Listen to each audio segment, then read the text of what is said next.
Hi everyone! Courageous Cha here in Dubai! So, story time tayo.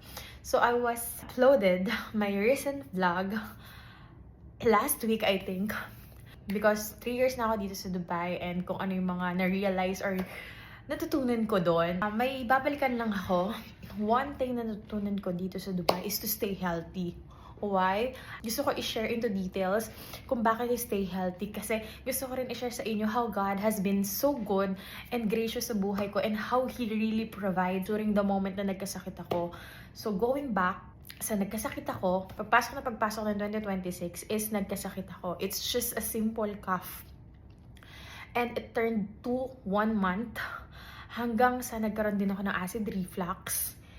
And then, nagka-asthma. So, sunod-sunod talaga siya. And to think na I was away from my family, so I was living alone here in Dubai. And what I did was to went to clinic. Of course, nagpa-check up ako, nagpa-consult ako. I told everything to the doctor, what I was experiencing.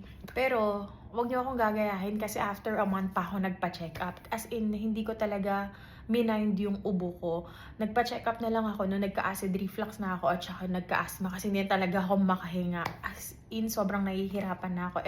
May background ako before na may asthma pero na-overcome ko na yun, nawala na siya when I was an adult. Adult pa rin naman ngayon, char.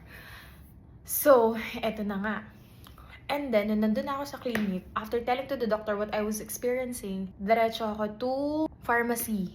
Kasi para kunin na yung mga medicines that I need to take. But during waiting time, kasi nga kailangan i-approve muna ng insurance yung mga medicines that I need to take. I was praying. Sabi ko, Lord, I pray that you're gonna provide everything, Lord God, that every medicines will be covered, na wala akong babayaran, Panginoon. And it took me an hour to wait. Pero while waiting, I was praying na sana wala talaga akong bayaran, ganito, ganyan. And then, hindi ako naiinip. As in, sobrang at peace ako that time. To the point na, let your will be done, Lord. Eto na. So, after an hour of waiting, pharmacist called my name. And then, I went to her. And then, she told me, this is what you're going to take, ganito, ganyan, blah, blah, blah. And then, I asked her, do I need to pay something? And then she told me, no, you don't need to pay anything because your insurance covered everything. And I was like, thank you, Lord. Thank you, Lord, talaga. So, yun lang naman yung gusto kong i-share na kung paano kumilos or nag-provide si Lord sa buhay ko. Kasi living a life alone and away from your family is really difficult. What more pa kung nagkasakit ka away from them. So, kailangan mo talagang dalhin yung sarili mo sa clinic, di ba, ipa-check up yung sarili mo. Unlike kung nasa Pilipinas ako, kasama ko lagi yung mama ko. Pero this time, it's different.